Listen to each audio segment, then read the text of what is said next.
Ladies, you've caught me admiring my copy of WeChess. You see, that makes me relatable. Because relatable people do that.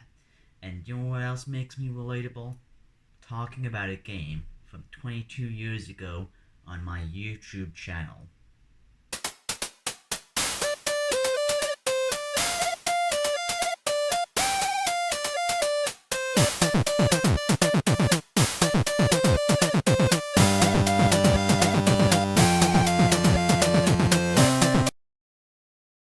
Well, I guess I'm doing this now. Released in 2000 on the Sega Dreamcast, Resident Evil Code Veronica served as a direct sequel to Resident Evil 2, as well as something to make Sega players happy, as RE2 was not released on the Sega Saturn a generation earlier. 1 year later, however, Code Veronica was released on the PlayStation 2 as Code Veronica X. This version of the game features 10 minutes of extra cutscenes. In the video you are currently watching, I am playing the 2011 remastered release on the Xbox 360 and PlayStation 3. Well, with all that background information out of the way, let's talk about this game's peculiar story. Resident Evil's story has always been cheesy, but it wasn't because it was silly, it was because of the somewhat over-the-top performances by the characters. But here comes Code Veronica with its insane, oozy cheese fest of a story. The grim atmosphere of the previous games have been replaced with the gothic locales and silly characters. It also has some of the most ridiculous scenes in the entire franchise. Oh yeah, that felt good! Don't worry, Claire. Your knight in shining armor is here. Welcome, Claire. Who'd have thought you'd be hanging about? We made it! Yahoo! Now that that little taster session of the game's story has lured you in, let's descend into the madness of Resident Evil Code Veronica. We begin this game with a full motion video, as we see Claire infiltrating an Umbrella facility in Paris. However, due to her infiltrating, she is captured by Umbrella and is sent to a prison island that has been attacked and is now overrun with zombies. So Claire teams up with fellow prisoner Steve Burnside, and together they team up to escape the island.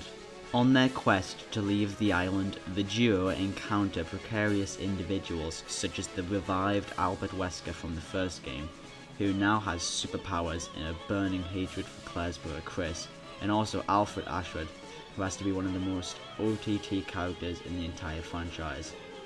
Alfred is the brother of the main villain in this game, Alexia. The duo eventually escape the island. However, the autopilot in the plane they are in diverts them to Antarctica.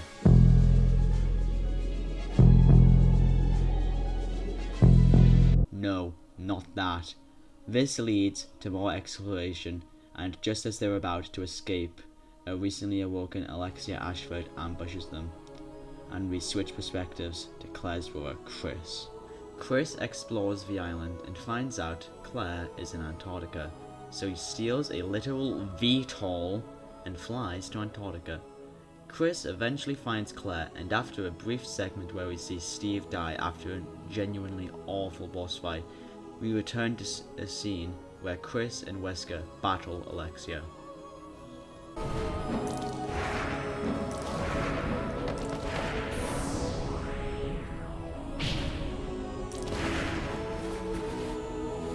This segment leads up to the end of the game, where Chris battles a severely mutated Alexia.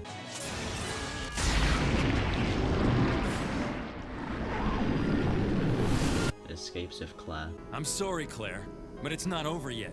There's still something we've got to do. You mean... Yeah, it's payback time. We've got to destroy Umbrella. Now, let's finish this once and for all.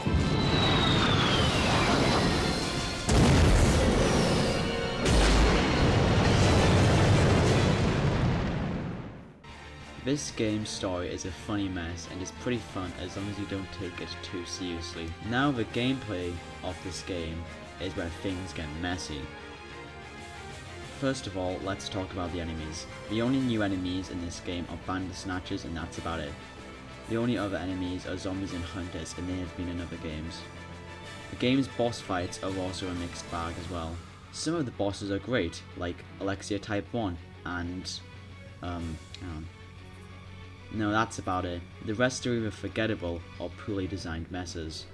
When it comes to the latter, the two boss fights I truly suck, of the Steve Burnside boss and the Alexia Type 2 boss. The Steve boss fight is almost impossible if you have no health, and he is guaranteed to hit you. The worst part is, if you die, you go back to annoying puzzle section moments before. Then there is Alexia Type 2, which has these weird bug things that are literally impossible to dodge. The only good thing about this boss fight is the music. The biggest issue with this game, however, is the map and world design. Unlike the rest of the games, the map in this game are all interconnected. This makes the map feel like a complete mess. Because of this, the backtracking is excessively long and just feels like total padding. Not to mention how maze-like everything is due to the over-connectivity. However, one thing I do appreciate about the cluttered world is the variety of locations you explore. I also like the variety of weapons in this game, especially the dual-wielding ones. The game also introduced 3D environments instead of pre-rendered backgrounds. This feels like a fresh new change, which I enjoy. However, this leads to some of the environments being less detailed, especially when compared to the pre-rendered environments on Resident Evil 3 that was released a year earlier. Overall, I believe that Resident Evil Code Veronica is alright. While I love the game for its absolutely goofy story, I couldn't even try and say the gameplay in this game is comparable to Resident Evil 1 or Resident Evil 2, as it is too much of a mess that while it is fun at times, can also be absolutely awful to play through. And I can't even give the game the excuse that it is a spin-off, so I should expect lower quality, because well, it isn't a spin-off, as it literally continues the storyline after Resident Evil 2, and ends the Umbrella storyline as well, and also sets up plot points later elaborated in the 5th game. I just want to clarify that I don't think the game is bad, I just think it is a mess, and I still love it as it is a Resident Evil game. And if you think that this game is awesome, well, good on you. Before I go, I just want to say thank you for watching this video. If you like this video, feel free to like and subscribe, and if you want to watch more videos like this, I have a playlist on my channel covering some of the games in the series. As I previously said, thank you for watching and have a good day.